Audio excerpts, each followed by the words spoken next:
Physically, I'm a dream. Emotionally, I'm a mess. You might want to take a pause before you poke this bear. Hello! I'm Hunter Harden. And I'm Papa the Bear, and welcome to The Real Housebears.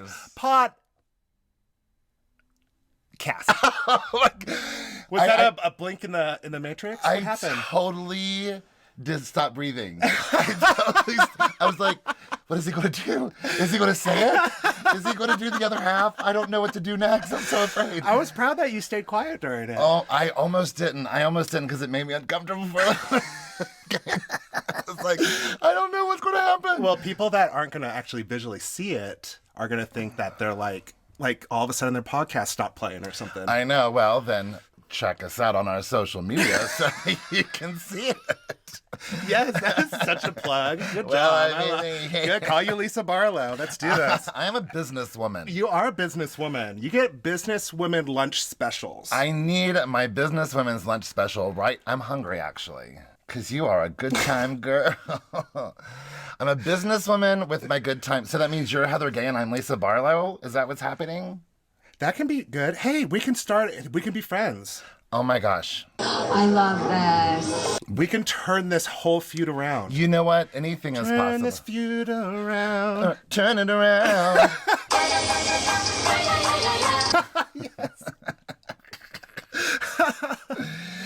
So this week, the interwebs have been all abuzz about the potential announcement. I don't know if it's been an official announcement, but it looks like the Peacock Plus subscribers might have like a Real Housewives All-Stars show. Yes. Where they're like going to throw a whole bunch of housewives from different cities in like a house together. Is it going to be like Scary Island? I mean, it really... Or is it going to be like Treasure Island? What kind of island is this going to be? Or is Pleasure Island? Ooh. Or for me, it would be Fantasy Island. Fantasy Island. So I was thinking like 5 minutes ago, if they were to just create a Housewives All-Stars show, Okay. who would your dream cast be? Let me think about it for a second. Okay, so is it like all housewives, like even ones that aren't housewives now, like any housewives from any franchise, from history, from all franchises? There really are no rules. They really just have to have been a housewife, or maybe even a friend of. I don't care. Why not? Okay, I have like an island that I like want people to like that. Yours are on an island like Survivor. Yeah, yeah. I don't know why I'm just picturing an island because I feel like there's nowhere for anybody to go. Jen Shaw will probably prove us wrong. Oh, well. That there is a place she can go. Right. There is no place to hold you. Okay. So it's an island. So if I'm doing like Pleasure Island of like things that I want to do, like. So you have two islands. Yeah, I'm going to have two islands. Okay, so like. That's like really giving you some work, some easy work in. But that's okay. I'll let you do it. Okay. Of course, Portia Williams, my girl. She's going to be on Pleasure Island with me. This is Pleasure. the island I want to go to. This is like the island in Pinocchio where they all go and turn into donkeys? I hope not. Maybe. I don't know. That was a really dark scene in Pinocchio. When you watch it as an adult, that is so dark. Back to Housewives. Stephanie Holman. Okay, Portia Williams, Stephanie Holman. I like where this is going. Sonia Morgan. I have a feeling that we're going to have a lot in common. Whitney Rose. Oh, fun. And, of course, good time girl herself, Heather Gay. Because I already know we get along because we're like best friends now. So I'm pretty sure that we have our casts are very similar so far. Go ahead. Okay, so if I'm going Island. to do like the Scary Island, I want the biggest personalities, the most agitated, Absolutely. almost probably the most evil ones of Absolutely. the franchise.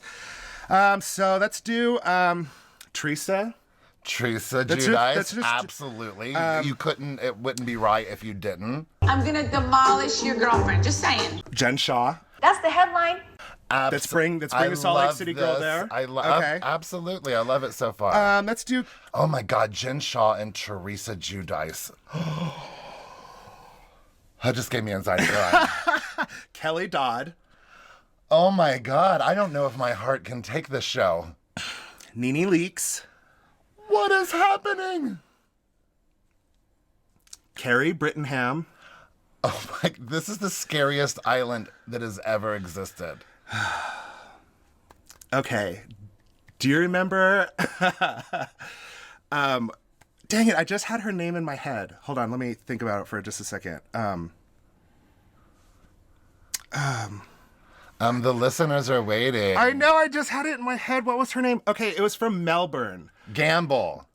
No, not Gina. Not Gamble. It was Petit Fleur. Petit Fleur. Oh my I want God. Petit Fleur from the Real Housewives of Melbourne. Do you remember her? I just remember there was a lot of intense personality. You just shocked me. I'm Oh no, I'm going to shooken. shock you one more time. How many people are I'm on throwing this island? one person in there as a random. Who? Cameron Scott.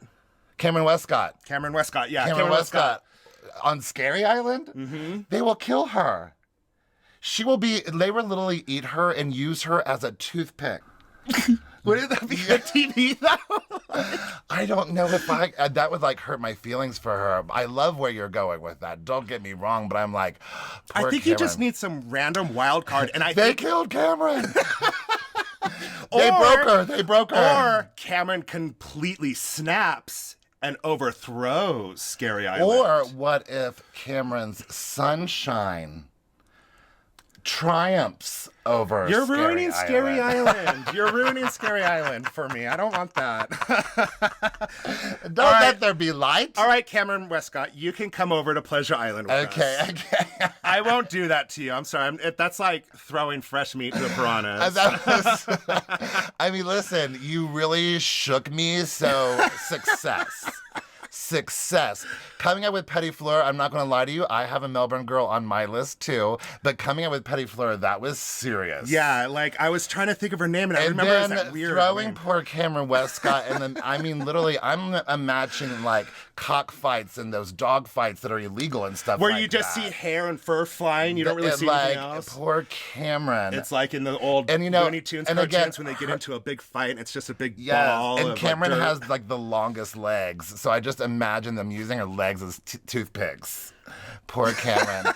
They broke Cameron. All right, well, you really took me on a ride there. I'm having a hard time recovering from that. Okay, well, I limited myself to 5 women, as was what I imposed on myself. Okay. Which meant that I had to eliminate a lot of my favorites. See, I didn't do that. That's why I made I know. Now, if I could, so not on my list, I would add Leah McSweeney from New York, who's not on my list. Okay. I mean, I would add most of the New York cast, to be honest with you. I mean, I had to eliminate a whole lot of women, but you basically had to eliminate like 2 whole franchises right, of women. but I limited myself to 5 because that was my initial restraints. Okay. But I did come up with a good combo of good time girls and some troubled women. So Heather Gay, obviously, was my first choice. Portia Williams, Yes, obviously, my girl. and Sonia Morgan. So like we have half the same cast same already. cast, yeah. But then I was like, now I need to throw in some drama. Okay. Something And that's going to so- stir the pot a little bit. Yes, but I'm also thoughtful about age ranges, and so I thought the OG of the OC, Vicky Gunvalson, would stir up some drama, and she's Sonia's similar age, Equal, so yeah. it might like that way. It's not like too much team versus team situation, you know. Well, then it could go towards like age, like the older's younger. And then someone who I thought also would be fascinating to round this whole series or cast out is Gina Liano from Melbourne. Oh my gosh. She'd be great drama. She'd be great comedy. She's a good time. She's fantastic to look at. Oh my gosh, I forgot about her. So that was my cast. If y'all have never seen Melbourne, find it. It's going to blow your mind. It's crazy. Yeah, it's insane. Well, let's get into the insanity of our final Salt Lake City episode. Y'all, it's time to be really sad right now. You guys, I am. sad. I'm really, really sad about it. We really have been on a journey with these women.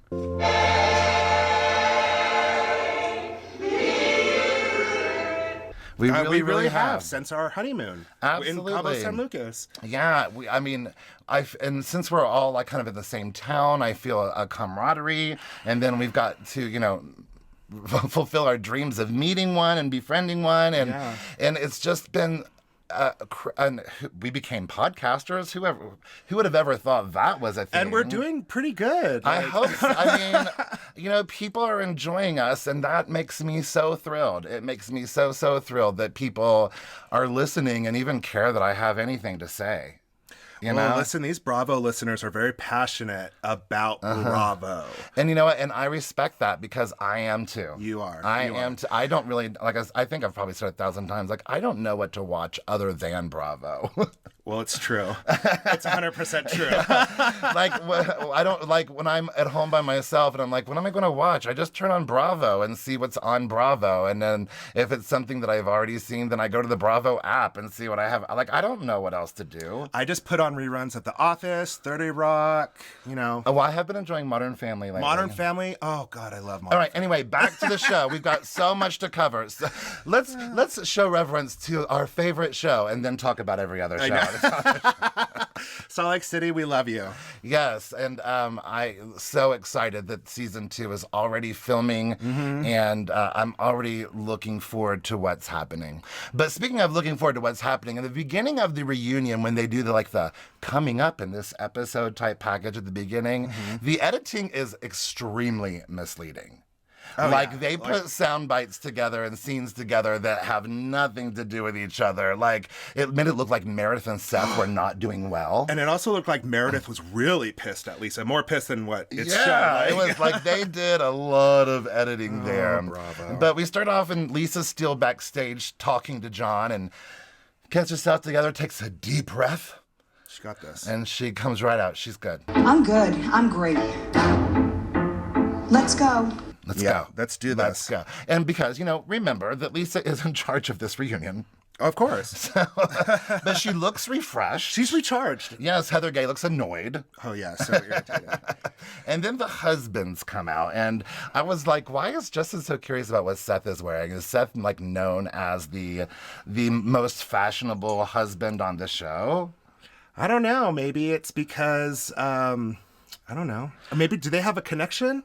I don't know. I mean, have they? I have no idea. I think that Seth is very handsome. And I thought he looked great at the reunion. I felt like he was a little underdressed, to be honest with you. Maybe they wanted to see how underdressed or overdressed they were. Well, all the men except for Sharif and Robert Sr. are wearing full on. Yeah, I feel like most of the men were underdressed. Underdressed, yeah. I thought that Justin, even though he wasn't wearing a tie, I thought he looked really handsome. And I felt like he was wearing some well-fitting, expensive-looking clothes. So I didn't find him as underdressed as Seth and John Barlow, who was just wearing a blazer and a T-shirt. You know how I feel about Justin. I know how you feel about Justin. He got Justin. that shirt open, all buttoned down. He's got a nice little jewelry there to catch the eye like a bird. Robert Sr. is not at all happy to be there. He's not as strong as me. Yeah, you could tell. You could see all the tension in his mouth. His mouth is so protruded forward, and he's just tight-lipped. Right. He's pissed. I mean, in this entire episode, you really start to find out he was like, I kind of was okay for my wife to do it, but I was not okay with it for me. Yeah, and I completely agree with that because he knew what was going to come. I mean, maybe he didn't. I mean, do you think that maybe just housewives aren't his thing and he didn't know what he was getting into? Oh, I think he knew exactly what he was getting into. Okay. And I think that, you could tell, Mary kind of runs the show in her relationship with him. She was so embarrassed of him.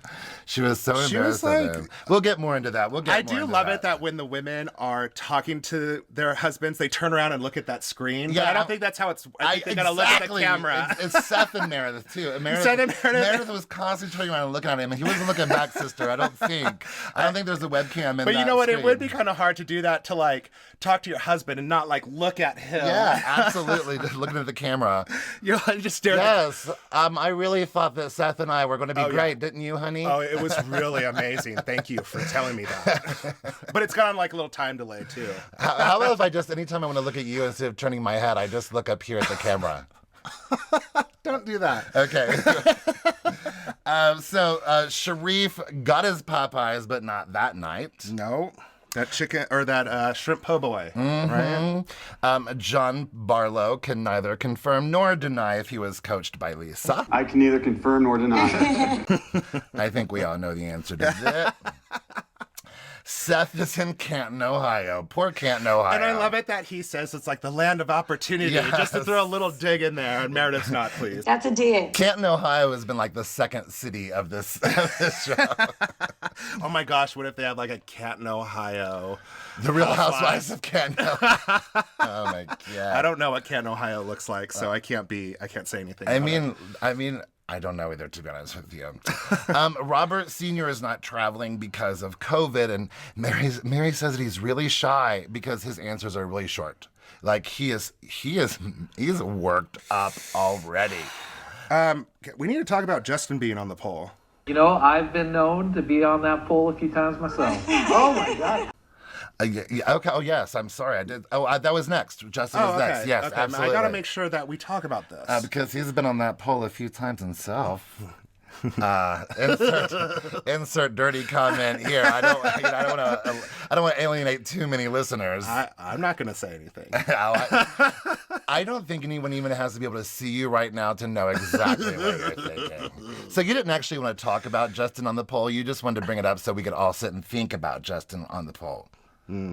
Or Justin's polls in general. So let's move on to the montage of the husbands. Let's dive into some marriages. We have been an hour into this podcast, and we haven't even gotten into the reunion. We've just been talking about Justin and his polls. So it's the montage of the husbands. So we have Sharif's party, Whitney's vow renewal, Mary and Robert Sr. at home. But you literally hear in this montage of the husbands, you literally hear Mary say that it was in the will. Yep. Those exact words I was going are to say spoken. that too. Yeah, those exact words are spoken. It's exactly what she says. Listen, if any housewife has ever, they all learn that you have to be honest. You can't get away with lies on this show. And we're seeing this with Mary, like all over the place. You know what? I have utter compassion for Lisa and the missed birthday situation. I feel so bad. Even her husband missed it on another time and on the show. I would not be happy about it. If the second time around, when I was a little kid, my stepsister got married on my birthday. She didn't know.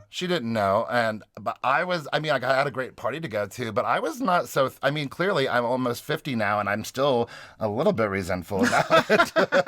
Talking about birthdays, mine is coming up. Oh, I know. March 18th, folks. My mom was almost going to make me share my birthday with St. Patrick's Day, but she held it together. She knew, but she's like, I will cross my legs because this kid's been drama and he hasn't even come out yet. I could feel the anxiety already coming out of this kid. So I sew it up, whatever we have to terror. do. So anyway, John forgot Lisa's birthday, Coach Shaw, and the funeral. So turns out he didn't miss the funeral. I think he missed the burial. No, what happened was that before he passed away, whenever Sharif was there, Jen Shaw's dad showed signs of improvement.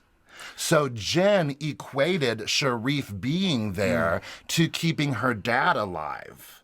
And so when he had to leave for work, she blamed him that he passed away. Oh, okay. That's what happened. I was like, you've really been giving him a bad rap this season. That's at least, we watched this reunion at least twice. And so I paid attention to try to wrap my head, because I've been very upset about this all season long. Yeah. So I really tried to focus in and really tried, because he was like, I was there at the wake. And then they explained the story about her dad in the hospital and Sharif being there and her dad seeming well. It sounded like she was really mad at Sharif because he was responding, her father was responding to him and not her. Well, that could be something as well. But I think anyone would respond well to Sharif. He gives off a really positive energy. So I don't know. I was shocked to find out that he was there at the funeral. I don't know if wake means funeral. Either way, he was there. He said he was at the wake, maybe just not for the actual burial. I mean, that's why I think they went through that whole story about her saying that about her dad in the hospital. He was there. It's all just sad, and I hope that Jen Shaw can let it go and also not... Well, she says here that she did. Yeah. Justin received a letter from the church kicking him out, and it was really hard to see him get emotional. You can see how bad this Mormon religion affects people, but like so if you grow up your whole life with this community, and then all of a sudden you're ostracized out of that community, you'd have to, especially staying in Utah, everybody's Mormon. So it goes through that Mormon ear, I guess, that you're like the untouchables. It's all that you know. It's not just a religion, it's a way of life. It's all that you know. But I really appreciated the validation for Heather, seeing Justin get so emotional about it, because, people have been giving Heather a hard time about not moving on and still hanging on to the Mormon thing and blah, blah, blah, blah, blah. But here we've got Justin, who is experiencing that same pain and that same emotion that we've been seeing Heather dealing with this season. So I kind of appreciated that she got some validation there. Yeah, me too. But it made me sad to hear her say that she feared that she's going to also get that letter. Yeah, that's gotta be. Even if you're still moving away from the Mormon religion, it's still being denied. Yeah, it's still being turned dismissed. away. There's your key word, dismissive, dismissive. I love it. I'm going to use it a lot. Good, I like that. Yeah, it's being turned away, and that hurts for anyone. I like Justin's levity there for a moment about wanting the financial reimbursement. Amen. I can only imagine how much money they put into the church. And then we find out that apparently divorce is okay. All Mormons are divorced. Half of my family's divorced. According to Lisa Barlow, like every Mormon is divorced. What's the big deal, Heather? Why are you so holding on to your divorce? Everyone's divorced, and that's why Heather jumps in again later. But yeah, everyone's divorced. But this is really regardless of the doctrine. I think the bottom line is, the culture is hard on women in particular who have been divorced. Yeah, the more I'm finding out about it, the more toxic masculinity is involved. Lisa was like, John, who is a male, has been divorced. My dad, who is a male, has been divorced. I think she said, obviously her mother has been as well, but nonetheless, I think it's a bigger deal for women who have been divorced otherwise. What's the seal business? The sealing. So you know that we're not allowed to go into official Mormon temples. Unless you are Mormon. Right. But you can go into Mormon churches. Yeah. So the sealing ceremony are those ceremonies that happen in the temple that bond you for eternity, the afterlife. Ernie, Amazing Grace, hit it.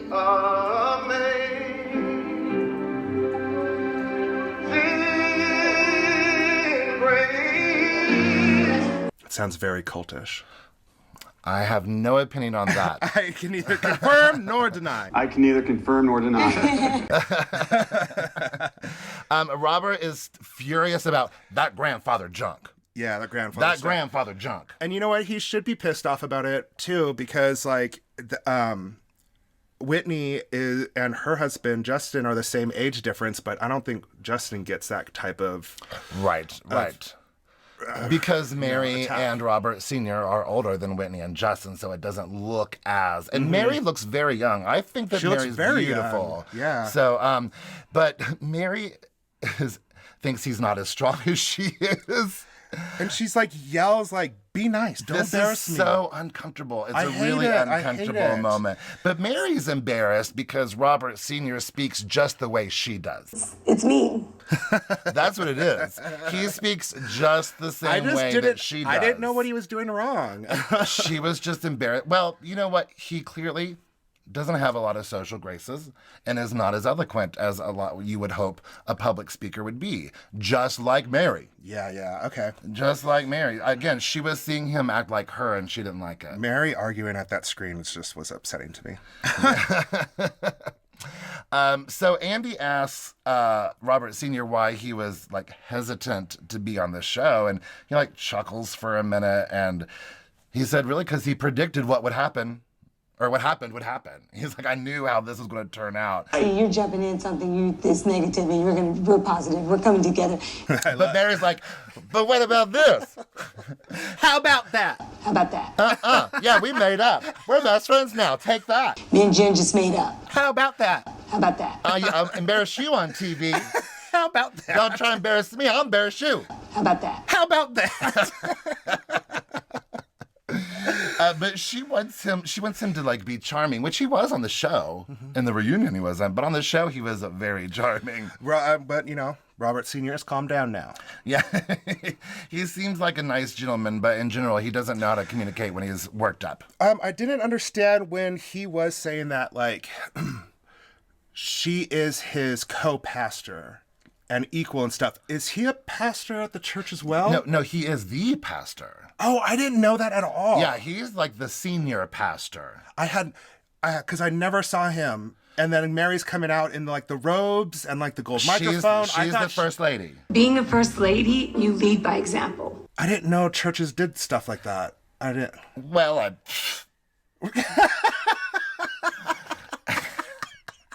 Well, I mean, anything goes at Mary's church, I'm sure. Look how she treats people. it's just this is a very interesting I don't know that the episode. rules really apply. I don't know if those rules really apply. This is Mary we're talking about. This is a married church. But I like seeing him kind of step up and stand up for her. I don't like people messing with my wife. Yeah. I thought that was sweet. But do you honestly see Jen and Mary being friends? No. After this? I have said 1,000 times, Jen Shaw does not respect Mary M. Cosby. And Mary just doesn't say the right things very well. I can't wait for season 2. Oh my God. So Andy asked Robert Sr. what he thought about the drama between Jen Shaw and Mary, and clearly Coach Shaw didn't like it. Oh no, he asked Robert Sr. and then he asked Coach Shaw. Yeah. And God, what a good man he is. I know. He didn't put Jen Shaw down. Mm-mm. He didn't demean her. He took responsibility on his side. Yeah. For nothing, really. But he apologized on behalf of his family, you know? Mm-hmm. He didn't really apologize on behalf of his wife so much so that she didn't feel singled out and embarrassed. He just apologized for the situation on behalf of my family. And how it made them feel. And he's like, this is not my wife. She's working on it, and I trust that she's going to be even better. Yeah. I mean, Coach Shaw is just, those pep talks, man. Even Andy needs them. Will you be my coach? We all need one. And then move to Whitney and her dad. Ugh, and this storyline, which is so upsetting. She hasn't heard from him for a really long time. They had a really great relationship. And to disappear after her birthday. Oh, I had the best makeup too. But I hate to say it, he's using again. You don't just disappear and not have contact with anybody that was trying to help you unless you're ashamed. The only other thing that I can think of is that he's resentful about the hard time he's received on social media for the show. Okay, but that's not Whitney's fault. No, of course not. But you know what? That's of course not. Of course not. It's hard to hear that Whitney is continually texting him, like at least every other day or every week or whatever. It's still putting yourself out there and getting rejection in return. Yes. And then we have a moment of levity with Whitney and her makeup. But Andy turns his serious moment into talking about her dad's hair. I'm like, come on, you guys, we have to let that go. That's probably why he's disappeared, is all the hair jokes, myself included, guilty. It's rude and it's selfish. But I learned my lesson. Meredith is not interested in talking about her marriage with these women. I'm done engaging on the conversation. I know. I was like, Meredith, do you realize what show you're on? Like, you can't. I understand that she doesn't want to talk about her relationship with these women, and she's making she's put her foot down and making a stance. But Andy's like, girl, I'm going to dig everything out of you in front of all these women. Yes, absolutely. You're on my show. Well, they cut to a commercial making it look like Meredith's just flat out not going to talk about her marriage. But she does. Obviously. And it's hard to hear, separated multiple times, even filed for divorce at one time. But it was nice to hear that the show forced them together. And also Seth taking accountability for working too much and not investing in his family. They both took accountability. It was nice. They It was both nice. were saying, like, it was my fault. No, it was my fault too. Like, you know, Bear. And I love... You know what I say about relationships. Oh my you God, know? no, you guys. It takes two sometimes to row a boat, you know, and relationships are like a ship. I'm so glad that this is a finale because we need to use this soundbite one more time. This looks like some real bullshit right now. Wow. Well, It was really sweet to see him stand up for Brooks, saying that he's the sweetest human being alive, and I thought that was sweet. Whether you agree or not. he might be. I don't know. Whether We you didn't agree see or any not. of that. You guys are being really annoying. Thank you, bruh. And Lisa always cries when she talks about Meredith and Meth's relationship. Serotonin and Meth's relationship. That's like offensive. When she takes her serotonin and meth, she gets very emotional. Oh my gosh. It's hot in here, you guys. But especially now, she really gets emotional about it. Imagine how exhausted these women are, though. Well, what was it? They were like 13 on hours. 13 hours, and like who knows how we're much in they the home. ate. These poor women. I would be crying about anything. I say I'm gonna slip my wrist all the time. It's okay. I would be crying about anything. I'd be so tired, so hungry, so aggravated. I would just be crying.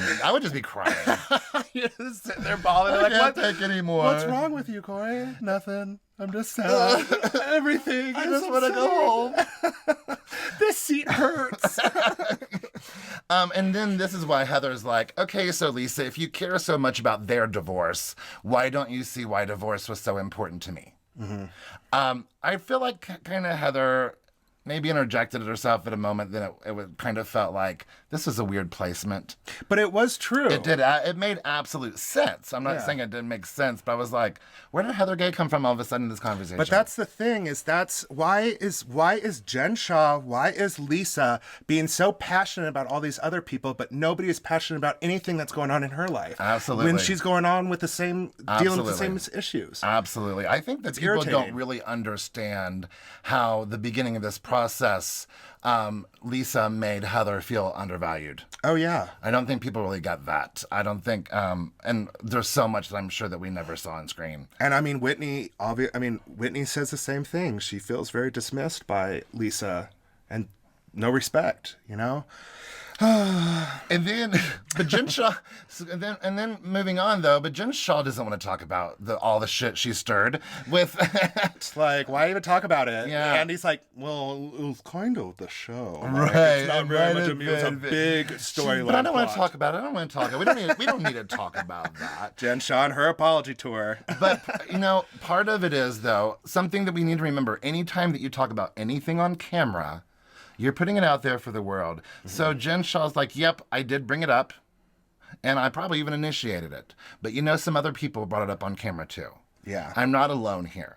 Just because they were talking to each other and not talking to the rest of the ladies, it doesn't mean that they weren't talking to the rest of the world. But I also think Heather and Whitney called Meredith and apologized. Oh, and intent is key. I'm just talking about Jen Shaw's side of things. Yeah. I mean, Jen Shaw was definitely being sneaky, whereas Heather and Whitney were just talking in the car on the way to the ski And trip. Jen Shaw does this apology to multiple women again, and again, no apology to Heather.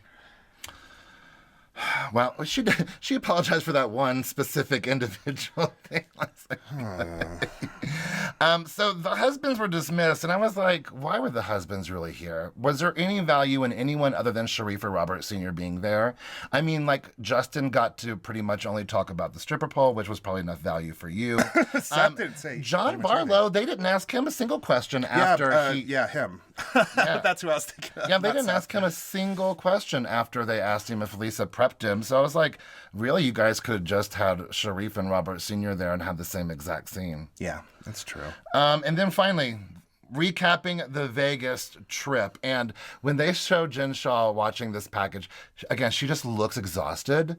Mm-hmm. Not necessarily about what's happened on the show. She just looks like they've been through a long freaking reunion. I mean, I thought Jen Shaw looked kind of like tranquilized throughout the whole episode. Yeah, well, the whole by now she's like, not the whole season, the whole reunion. Yeah, she's about ready to be wiped out by this point. I bet you. So the finale mask was a dress. Can you believe they finished literally wrapping the weekend before lockdown? Which means, though, the Beauty Lab and Laser had their grand opening right before they had to lock down. Isn't that? I think Heather Gay said 2 weeks. 2 weeks after grand opening, they had to shut down. That or is close the doors. So upsetting. I know. All but that you know money invested. But they are doing very good right now. Well, good on them, because that was rough. Now, I thought when they addressed the finale mask, I thought I saw you write down some furious notes. Did you have anything that you wanted to say about the finale mask? No, Okay. She just wanted it to be fun and different, and I applaud that.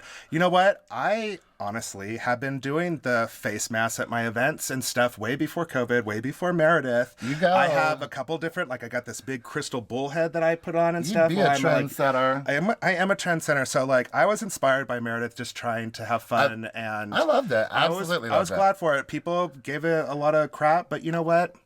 People don't understand things, and it's fashion. They You wouldn't attack it. understand. Amen. Jen says that she forgives easily, but she needs closure. I'm like, girl, what does it take for you to get closure? I guess apologizing doesn't get closure. Like you didn't forgive Whitney easily in the hot springs by the time we got through. What did you need for closure, girl? Slit wrists. Poor Whitney. She was like, man, I was so excited. Lisa and I were like becoming friends. I know. And then She was excited. She's like, yes, bumping in. Vegas. Woo, woo. Does Jen Shaw make you choose sides? Does she preach loyalty but not show it back? And everyone raised their hands except for Lisa. Mm-hmm. Which is confusing. Lisa, I don't think that there's anything like, maybe there is something like dirty going on there, and I'm being naive. I just really think that we're really seeing the heart of Lisa that we didn't see during filming. I think, honestly, that when she ran into Jen Shaw in the elevator leaving Vegas, we didn't get to see the conversation they had, but I think there was something deep that they went through and talked about and connected there. Yeah, and that's why Lisa is like, I'm not going to abandon somebody that's broken or damaged, you know? Yeah. And Meredith calls her out. Meredith's like, would you say the same thing about me if the roles were reversed? Meredith is not taking nobody's nothing. And Meredith did not ask Lisa to choose a side. We talked about that. Yeah. For a moment, it looked like she was going to, but she never really did. And Meredith is not hurt by Lisa's friendship with Jen Shaw, even though Jen Shaw talks crap about Meredith. But I mean, she's perplexed by it. Yeah, but she's not upset by it. But Heather is tired. She's over it. She has no more patience. She really doesn't have much more compassion or empathy for Jen or Lisa right now. So she ate up Lisa in the last episode, and now she's ready to chew on Jen Shaw for a while. Oh my God. The things that Jen Shaw said to Heather Gay is unforgivable almost. Yeah, start chewing.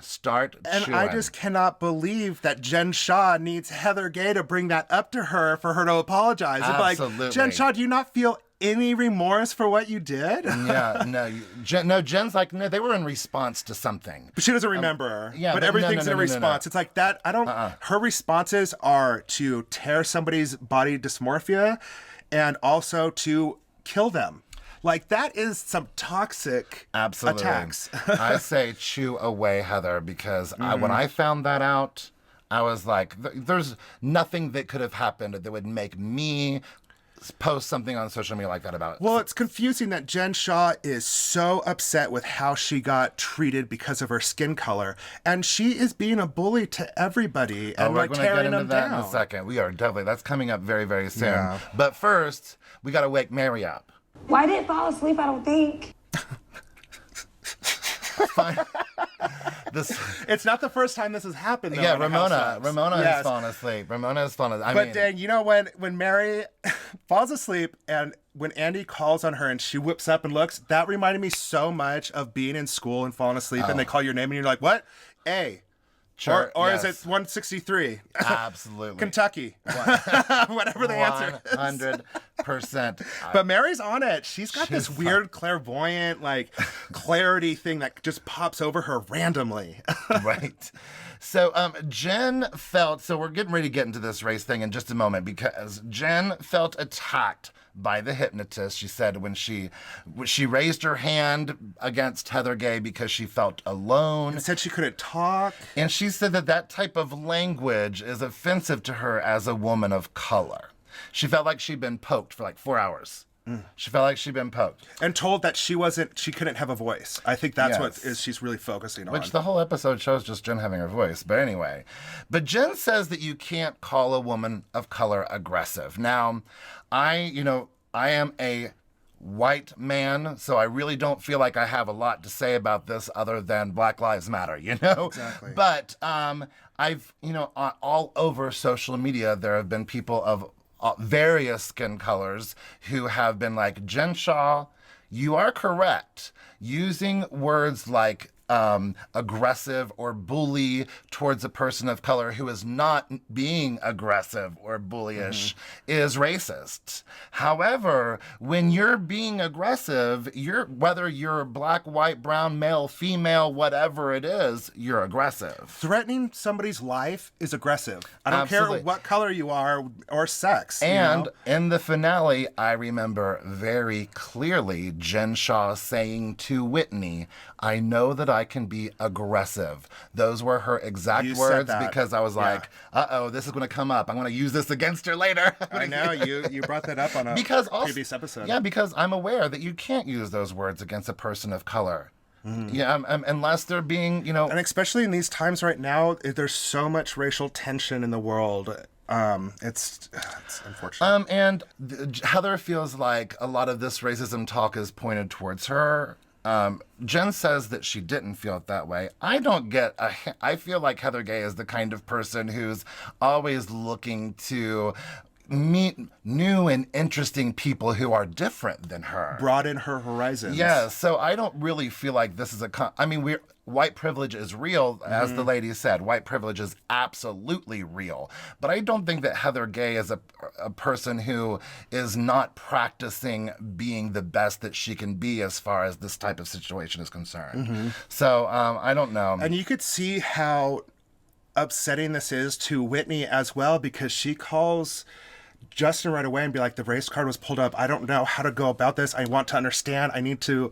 She doesn't want to say the wrong thing. She wants, because it's a serious matter. For sure. And, even right when the show was starting, Jen Shaw was posting all kinds of stuff calling out a cast member for being racist. Did you know that? I didn't see that. Oh, no, it was a huge, huge thing. It was a huge, huge thing that she was calling out a cast member for being racist. But at the end of this reunion, I still don't know who it was. Was it Whitney? Was it Heather? Was it Mary? And, she's even... So I don't know who she was accusing of being racist. She never really ended up calling any in particular person out for being racist. Yeah. But she went off about it at the beginning of the season on her social media. Okay.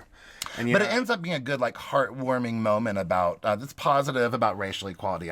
They turned it into a learning moment for sure. I hope. Hopefully we're all trying to learn about that. So finally, we're wrapping it up. What are we? Are we 45 minutes into this podcast now? Have we been babbling on for? Oh, we are. Okay. So what has everyone learned about watching themselves? Lisa wants to listen more. Mary wants to speak clearly. Jen Shaw wants to be a better communicator and a friend that can be trusted. And Whitney just wants to work on her timing and delivery. and owning her voice and speaking more. Just like a pizza company. Meredith is just angry. Really, to be honest with you, she didn't, I don't know what she learned. She might have learned that trust has to be earned. I don't know. Well, what she learned is that she gave everybody respect and she didn't receive that. That's all she learned. That's a tough lesson to learn, I guess. And then Heather has learned to speak up for herself. And then how wonderful is it that they end up with a meatball toast? Well, I have good news for you. I know you love meat in Utah. Utah loves meatballs. Especially as hungry as these women probably were. Oh my gosh. But did you see Mary? She's like, oh, meatball. She got super excited, but when she got it, she smelled it, and I don't think she ate it. Oh, thanks again for putting my anxiety up worrying about Mary's eating habits. I'm sorry. I like that Jen Shaw give it, a fine toast, but I like that Lisa chimes in with to meeting in the middle. I know, I thought that was cute. And then Heather is like, how many licks does it take? How many licks does it take? Yes. One of the best. And then Mary tries to eat the fake snow, you guys. I don't think that's now. Mary tries to eat the fake snow. Let me say that one more time. Mary tries to eat the fake snow. That's all I'm saying. It is indoors. That's what I'm saying. It could be confusing to some people to see it snowing indoors and not think it's real. Right? No. Or like feel it on their skin and not feel that it's cold. It's a common mistake, Bear. I go out and I eat fake snow all the time. Accidentally. So if you had to give the gold ribbon to the winner of the reunion, not of the season, because we all know that Heather Gay won the season, but who do you feel? I mean, Heather Gay could have also be your choice for winning the reunion, but who do you feel won the reunion? I don't think I'm going to say Mary. Because she had so much clarity at some points. In the first episode in particular. Yeah, and it's just the clearest I've really She became someone you started to see, we got to know Mary in the reunion. Yeah, and so I kind of feel like she kind of won it, Okay, awesome. I'm going to give honorable mention to Heather Gay because Heather Gay found her voice. Oh, of course. And it's what we've been waiting on all season long. The world has been waiting for it. Yeah, so I am going to give, I'm going to give Lisa Barlow the actual medal for kind of waking up figuratively as well. I love that. Like I said, I don't really feel like that we got to know Lisa until starting in Vegas. Mm-hmm. And so in this reunion, I feel like she showed all of the colors. Like she got mad, she was up out of her chair, she was taking control. She became a big personality that she was not so much on the show. Yeah. So... Gosh, Salt Lake City Housewives, I am so thankful to have this show, to have had this first season, and it really, truly was a life-changing experience for me. 100%. Life-changing. So let's, I'm getting a little emotional, so let's take a little bit of a break. And then we will come back and talk about New Jersey. Well, it's not gonna be good, let me tell you. Yes, let's talk about Jersey. Bye.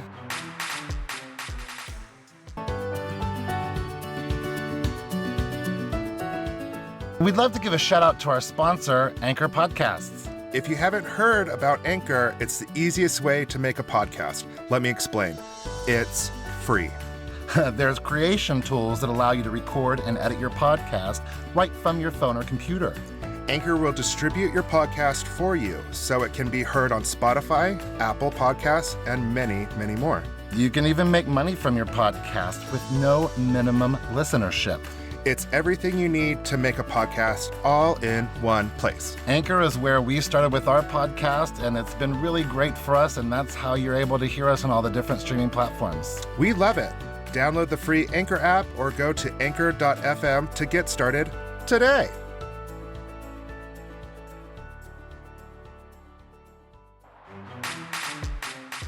And welcome back. Welcome back. Now, New Jersey.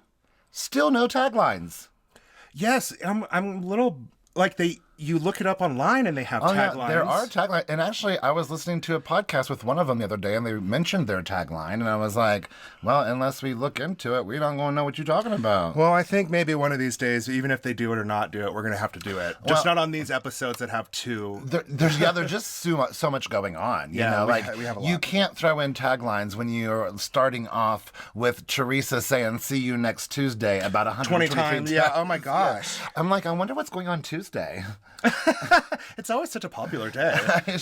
Teresa is really excited to see Jackie on Tuesday. What is Tuesday? Oh, Taco Tuesdays. That. my gosh. Why is Teresa mad about that? Are they? You guys, we are so smart. But I really think again the winner of this scene is Margaret. Just like, oh my God, what happened? What happened? I love her like frantic panicking during this so scene. funny. And after like Teresa's, screaming, see you next Tuesday 123 times, at the very end it's Margaret going, ah! This episode is what I want to do to Joe Gorga. Licked up and down. Oh my gosh. Not a family podcast. Oh, are we talking? Let's do this like whole fantasy island thing, but let's just do all the husbands. Oh my God, no. We got to stay on the show. Stay on All right. the show. So we open back up after the tornado of curse words from Teresa. And, this is right away the setup for the whole show. There's 2 rules in this friend group. Do not use analogies. Never use analogies because no one in this group understands it. Or talk about people's kids. And never bring up kids in an argument. Well, for anyone who's been watching Jersey since the beginning, you know that bringing a kid's name up is off limits. Mm-hmm. And Margaret was dead set on listen, Teresa, she reacts too quickly to be able to get kind of any analogy that you're trying to get to her. Well, the second she heard Gia's name, it shut everything down. Yeah, she's not going to hear anything else that you said. Teresa went bananas. I went bananas. Yes. And apparently Evan has gone bananas. He's been nothing but cool since Jackie's been on the show. He's been kind of quiet and kind of unassuming. But it's really affecting Jackie. Oh, it's affecting she's walking around she's walking around on eggshells at home, it seems like. Oh, yeah, because Evan is furious. Is not on the show. Jackie's on the show. Oh God, yeah. And it's just like Robert Sr. getting dragged into it for the grandpa effort. So what about the trip? Well, Jackie's not going to go if Teresa's going. And Margaret encouraged her that it's going to be made right. Mm-hmm. Mm-hmm. I do want to say Margaret looks really good. She doesn't have a lot of makeup on, I like it when she doesn't wear a lot of makeup. I think she looks really good. It looks best for her. Yeah, I think she looks great. Just no more facelifts. That mouth is just going to get spread to your cheeks. Yeah. I mean, to your earlobes. Right. Now, Teresa, someone talked about her daughter. My daughter. Her daughters. My daughter.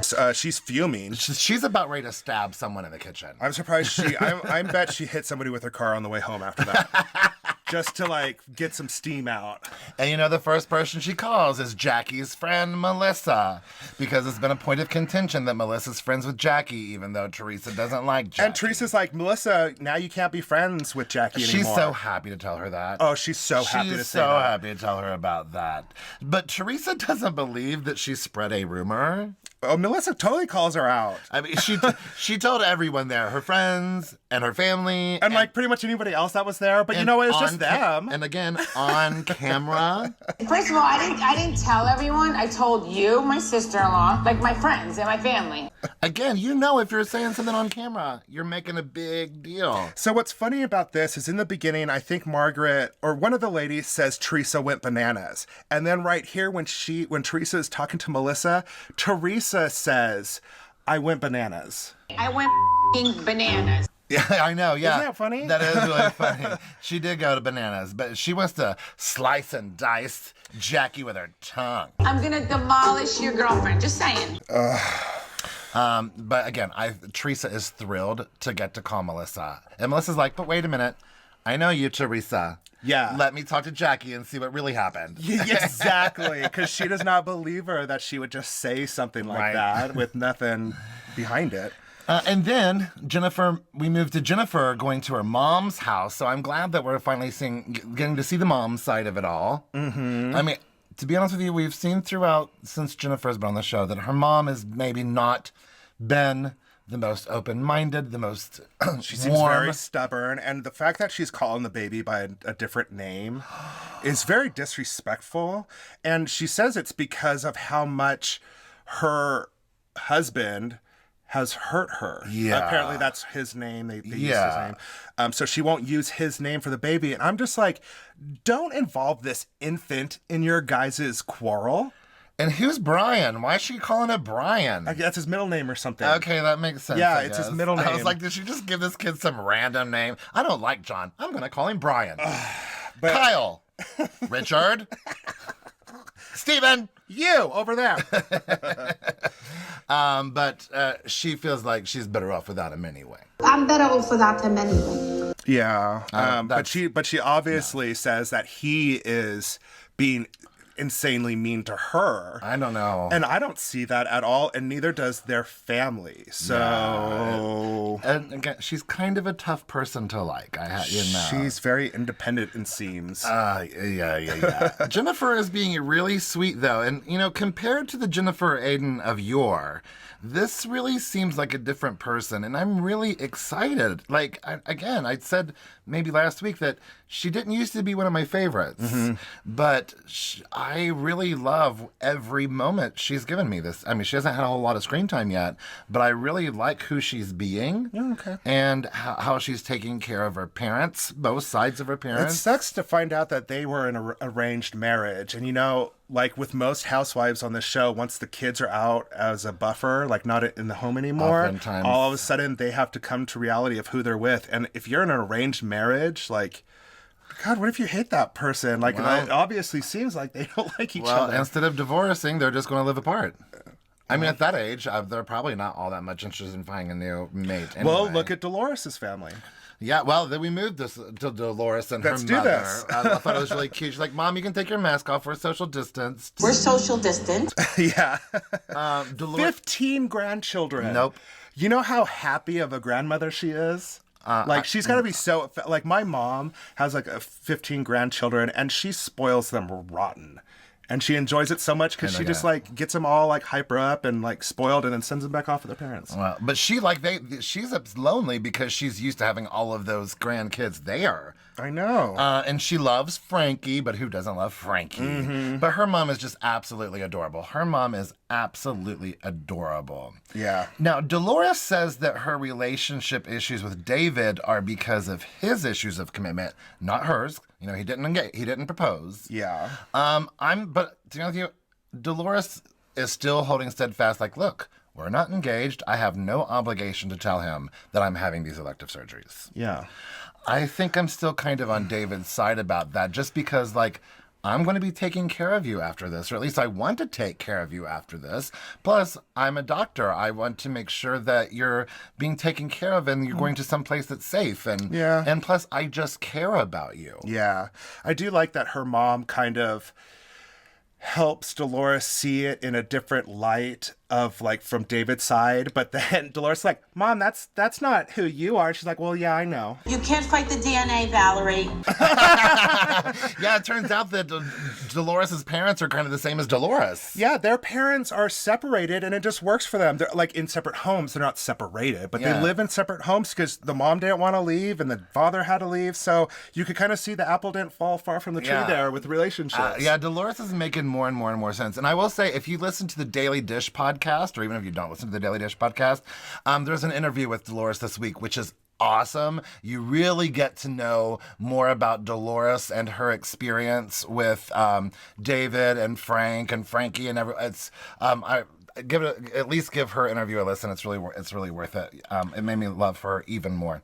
So Dolores calls Margaret to give Margaret the scoop of the daughter scandal. My daughter. The daughter. My daughter. The daughter. The daughter. The daughter scandal. The daughter scandal that Jackie said. My daughter. Dolores wow, she sure threw gasoline on that fire. She just took gasoline and threw it on a fire. I mean, everyone is right. To be smart, as Jackie is, you should be smart enough to know that as soon as you say Gia, conversation's over. Especially in the New Jersey franchise. You can't say anything about family or kids. I get it. I get completely what Jennifer was saying. Dolores. Not Dolores. Jackie. Oh, I get what Jackie was saying about it, yes. But, again... It was a bad analogy, and like they said... Analogy. Nobody knows what analogies are in the show. Now we go with Teresa calling Jennifer to tell tell what Jackie said about her daughter. My daughter. Right. So the daughter scandal. My daughter. Yeah, and Jennifer's like, what's going to happen if you both go on the trip? Teresa is so excited to be saying all this stuff. She She's wants calling to every annihilate. single person. She wants to annihilate. and she, I love it. She's like, well, what did you say after you said that? Oh, I called her see you next Tuesday like 20 times. Right? I called her the C-U-N word 20 times. Oh, I like your Teresa impression. Kind of came out there at the end. So now Melissa calls Jackie so that she can finally get, the other side of the story. Jackie was like, it was an analogy. And Melissa's like, you don't understand. Teresa doesn't get that. Yeah. But, really, again, year after year after year, they always say, you don't talk about each other's children. Mm-hmm. So Dolores is packing while Frank watches. Big Guidette population at Lake George. I'm sure you guys will fit in like a fart in church up there. Is it weird, Dolores talking about her boyfriend with her ex-husband? Is it just a little offsetting to you? Not at all. Not anymore. I can't. Yeah, I can't be upset by it. Well, anymore. No, not upset because again, I'm totally down with weirded out. I'm totally down with Dolores' arrangement. Like she's living the best life as far as I'm 100%. concerned. But it's just strange to me I guess maybe I'm just not that close friends with my exes. Well, it's I can kind of get it because I'm best friends with my ex, but I'm not going to go live with him and spend all my time with him plus be in a relationship with you. I mean, what if I got a fake penis? You're darn right. But Frank cracks me up at this part. Love him. He is so funny. And a Guidette. Is that a real thing? A Guidette? Is that a Guido and a Guidette. I love that. Yeah. That's old school, like Jersey Shore. That's old school. I didn't watch Jersey Shore. Yeah, well, you missed it.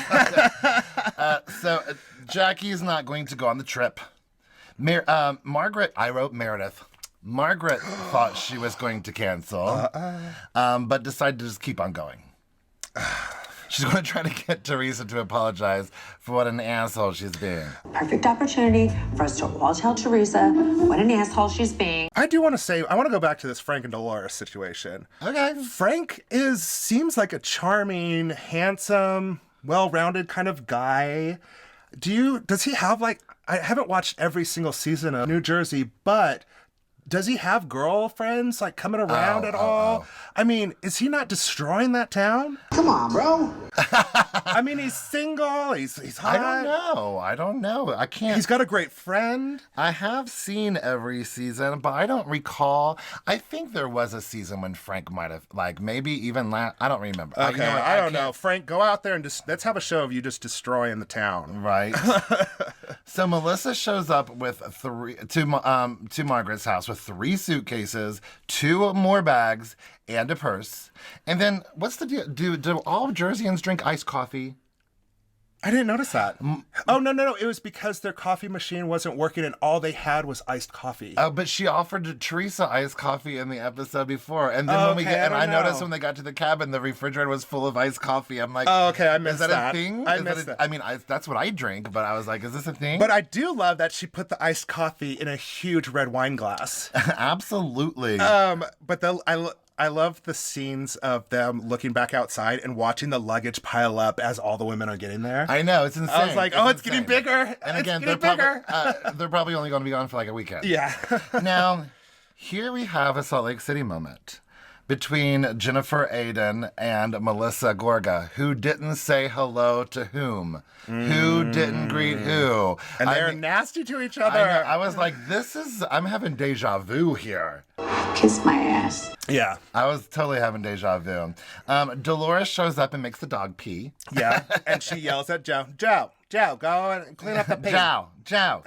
Lexi, so Lexi must be a friend of the creative director. She's got a great Jersey accent also. Isn't it Jersey or is she? Yeah. I need to apologize for my Jersey accent on the last episode of the podcast. I don't think you should. I think you should embrace it. I thought it was fun. I don't think anyone really thought that you were going to be a linguist. No. When I listened back to it, I was like, oh my God. So, the rest of this episode, there's lots and lots and lots to talk about, but really the rest of this episode is just recapping the fight between Teresa and Jackie. It was an analogy. Her and her analogies. Really, and then Teresa constantly bringing up the story about Jackie. Where I come from, girls want to know. Oh my gosh, she is constantly bringing up that Jackie is not there. It's so annoying. She is like being such a mean girl. I know. Like trying to turn everyone against her. Jackie says, so Teresa again says Jackie went after her daughter. My daughter. But Margaret says Jackie is the injured party here, not Teresa. Mm-hmm.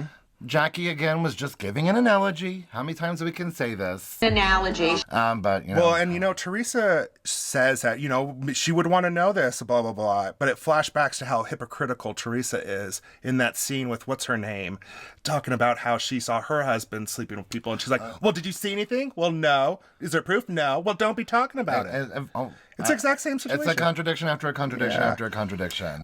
Did you see Joe walking all the ladies to the van with the umbrella? Yeah, and the construction worker with barely any hair, but still pulled back into a ponytail. I did not even notice that. Oh, I noticed that right away. That is hysterical. Completely bald on the top, hair on the sides, but pulled back into a ponytail. That is hysterical.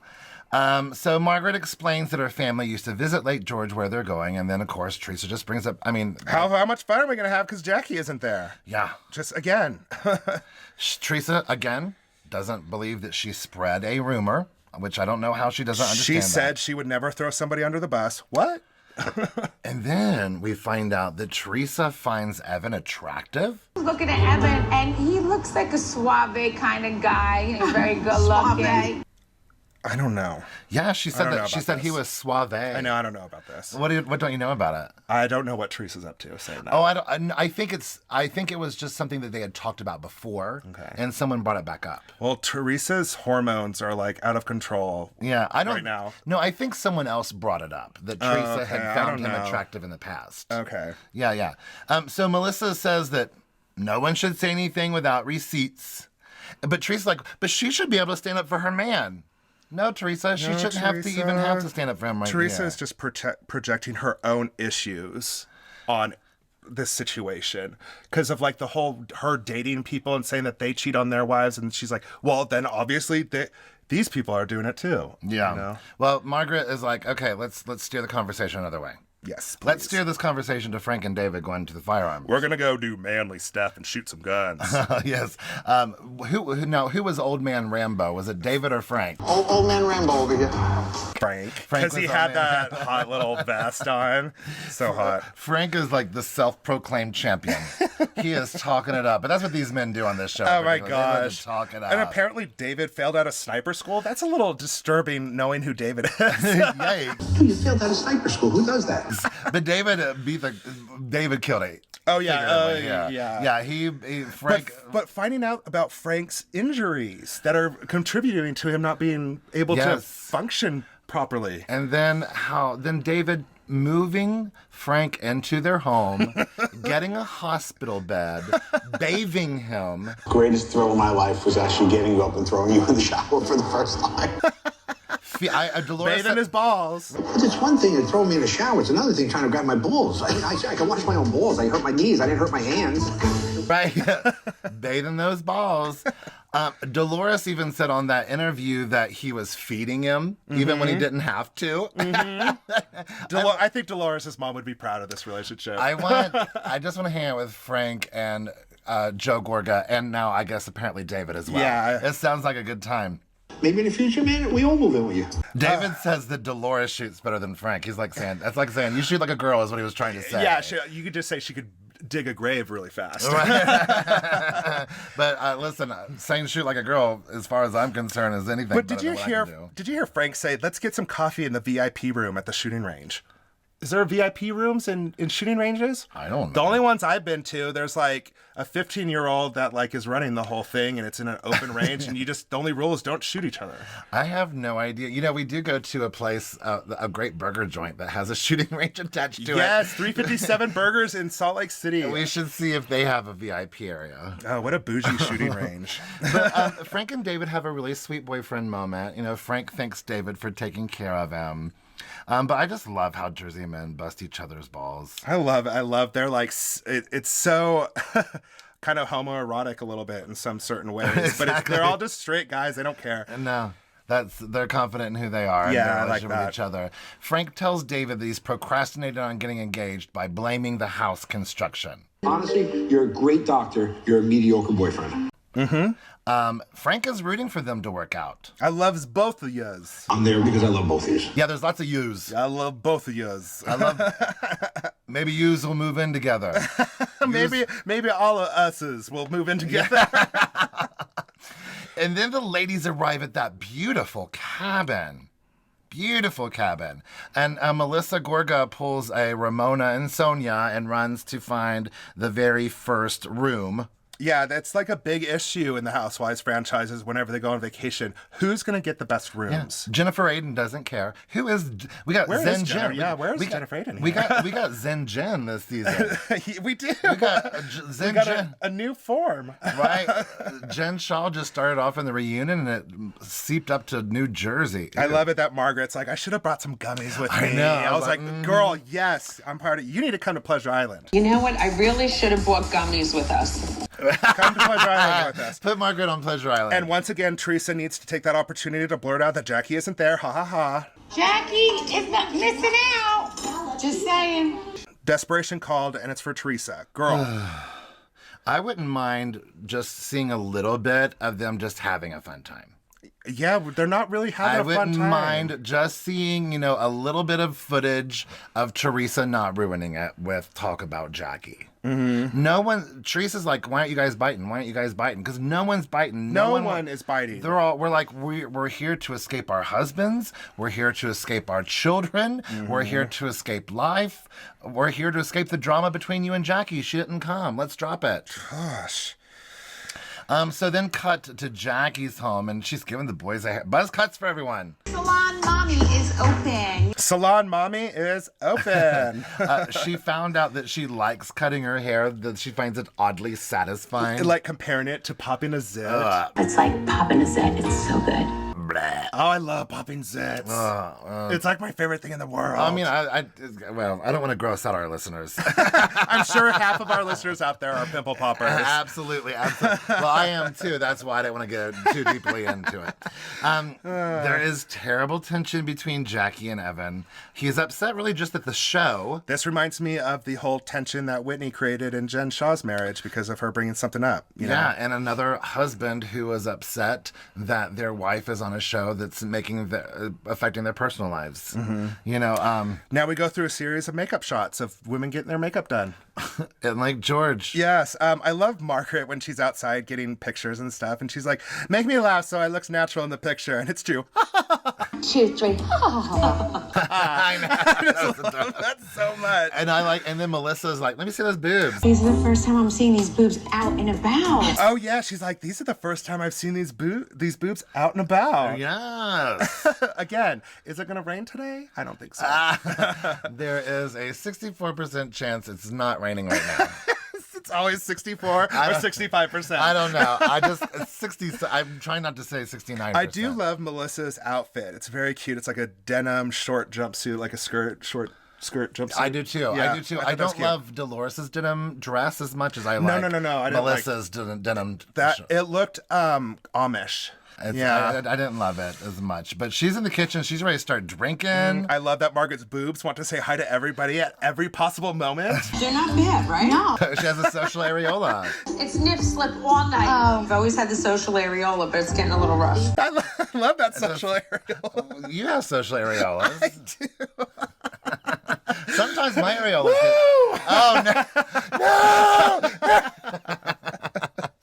You guys, now you're gonna have to post that on social media. Hunter just pulled a Heather Gay. I got my Good Time Girl shirt on, so you know you gotta woo. He splashes boobs up on the window. Put them up on the glass. Oh my goodness. Okay, let's do shots. Yeah, Teresa's ready to drink also. She's ready to find a rich man who will do her 3 times a day. Yeah, she wants to have sex 3 times a day. We get to see some of this is a moment of the old, first season Teresa. See, and I don't know Teresa. Yeah, It's a completely different human being. It's a completely different human being. This was Teresa fun. is in heat. Yeah. Amen, sister. I love it when they're talking about like what they like about certain men, and Margaret says, "I like big hands that grab you, maybe choke you a little bit." I like a guy with big hands who can grab you. She didn't say that, but But I like a big man, like a man with big hands. That was in parentheses. Yeah, you saw it in her eyes. You just didn't see it in her mouth. You're a sicko. They show up at Chateau on the Lake restaurant. Dinner time. They have a really cute outdoor lake view. The ladies are ready to drink now. Yep. And did you notice that while everyone's doing their thing, Jennifer Aydin's just sitting there taking selfies? I didn't see that. That was really funny. Love that. And I don't know if you know this, but Margaret doesn't drink. Oh, okay. So everyone was doing shots with Margaret. Oh, I didn't see that. Yeah, Margaret doesn't drink. So Jackie ends up texting everyone but Teresa, and of course Teresa needs. That's a perfect opportunity for Teresa to, do the male equivalents of a chest puff to everybody and try to tear Jackie down again. Well, Teresa says, if Jackie sits and thinks about it, I wasn't trying to maliciously hurt her. I'm like, well, then what were you trying to do? Yeah. And then flashback to Teresa talking to Gia. This is Mage. Yeah, because you have some stuff about this. Yeah, well, because recently on social media, Gia has made the official statement that she should not have been used as an example. And now Gia is the one who is hurting, and Jackie's family is just fine. But here, Gia is like, well, Mom, you said something to hurt her, so she was saying something back to hurt you. Like, exactly. She had such a clear, clarity of like, Mom, I know who you are, I know what you're doing, and I know how you're spinning this. Exactly. So I was like, why the story change? Probably because maybe some pressure at home. I don't know. Just saying. Oh gosh, did you hear the food that they're getting? Seafood tower, lamb, swordfish, crab, lobster, etc. I love that they always show what the housewives are ordering. But I love it. That's so much food. Well, they don't, and they eat like 3 bites of it probably. Yeah. Well, some of those ladies might like to eat. I don't know. Margaret does not want to talk about the drama anymore. She wants to talk about finding a man for Teresa. And Jennifer, Aydin, she just says, did you bring the Lilo? Did you bring the Lilo? The Lilo? The Lilo? Mm-hmm. And I was like, what's a Lilo? Oh, you know what the Lilo is. And then it comes out to find out that Teresa's husband is selling sex toys now. And immediately my first thought was, is he making replicas of his, thing? And they asked that. And they do, yeah. No. And they're disgusted. Everyone's disgusted by it. And I am just a little bit, because it just, he went through all that financial issues and he's living somewhere else. And he's just doing it to make a lot of money. Yeah, he just invested in some other's company. But Teresa said he sent her one, and it's amazing. And they're like, do you just put it on or in? And she's like, both, honey. It seems that Teresa and Joe might be getting along. Who knows? And now Jennifer's nipples make an appearance out of nowhere. Melissa doesn't use a vibrator because Joe always wants sex. This made me so uncomfortable when Teresa's like, well, you're with my brother that wants sex all the time. Does he make you come? I know. I was like, yay. Every time? That was disgusting. I'm like, I don't know. And Melissa's like, I'm not going to discuss that with you, you weirdo. I'm not having this conversation with you, you weirdo. And I completely agree. That was so uncomfortable. I'm like, that's your brother. You realize that, right? Yeah. I mean, maybe she, So the conversation moves to Dolores and David, and she calls him a big vagina. And she also said that he's not great in bed. So here's where I'm concerned about this. Because in my mind, the way I had it all arranged was that, she gets to live with her best friend, ex-husband, Frank, with whom she's not intimate. And then David fills in those other blanks. So it's like she has kind of the best of both worlds. But if he's not that great in bed, what's she getting out of it? Yeah, what is going on with this relationship? What is she getting out of it? Frank, what are you doing to her? Well, actually, I know what she's getting. Actually, I do know. Because in that interview, she said that really she is kind of having the best of both worlds, because she got in the relationship with David. After they didn't get engaged, she realized, maybe this is a good thing, because now I can go out and live and still have a man to come home to. Okay. She's like, I was going out to. She's making the best of what she was getting. Doing housewife stuff and celebrity stuff. And having her space. Yeah, and then coming home and there's a guy there who's glad to see her. And just to talk to her about her day. So get it. Be a soundboard. And then we talk about Melissa and Jennifer, and Margaret is thankful that Melissa and Jennifer aren't getting along, but are getting along. Yeah, that they are getting along. Yeah. But Melissa, I was like, Melissa, why'd you have to be snide about this? Am I being self-absorbed this evening? Yeah, you don't find me too self-absorbed. Yeah, but you know what? All the cutscenes through this entire episode, Jennifer has been like cutting her down and being like, oh, maybe if I was a mirror, you would have said hello. Talking about her vanity and stuff. Absolutely, absolutely. So, like Jennifer and them are not getting along. Jen, she apologizes and wants to start fresh. I just love this new Jennifer. Yeah. But what I don't love is that Teresa brings up Jackie again. Yeah, I'm glad Jackie didn't come. I don't think it would have been good. I mean, wait, are we back on this subject? Yeah, if you don't watch the show, we're not just constantly going around in circles. Teresa's going around in circles. It's annoying, and it's so mean girl. Teresa's mind works in mysterious ways. Teresa's mind works in mysterious ways. Cobwebs, hair extensions. It goes through like the little cogs and the cobwebs and the hair extensions, and then it comes out in like a up way. There is all sorts of things to like convolute the truth before it gets to her brain. Right. Well, the episode ends with a free round of shots from some gentlemen at a nearby table. Mm-hmm. I love that. Wow, this New Jersey, 2 episodes in, and they are giving it. Yeah, they're doing it. It's very entertaining. Oh, I'm absolutely loving it. We're saying see you soon to Salt Lake City. Yes. Season 2's already filming, already been announced. Mm-hmm. So see you soon, Salt Lake City. We are going to miss you so, so terribly much. Maybe we'll just have to go back and rewatch the season. Yeah. Right.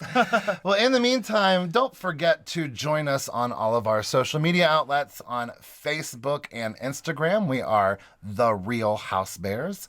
On Twitter, we are Real Housebears, and you can also email us at therealhousebears@gmail.com. We have started filming our episodes, and so we put little clips up on our YouTube and our Instagrams and our social medias and our Twitters. And we are also on Spotify and Apple Podcasts and Anchor FM. You can find us basically anywhere you listen to a podcast. But If you don't listen to podcasts, listen to our audio on YouTube. There you go. Well, thank you guys so much. We are ending the Salt Lake City chapter, and it's been a wild ride and fun, but we are really excited about this New Jersey season. Have a great week, y'all. Bye. Okay, love you. Bye.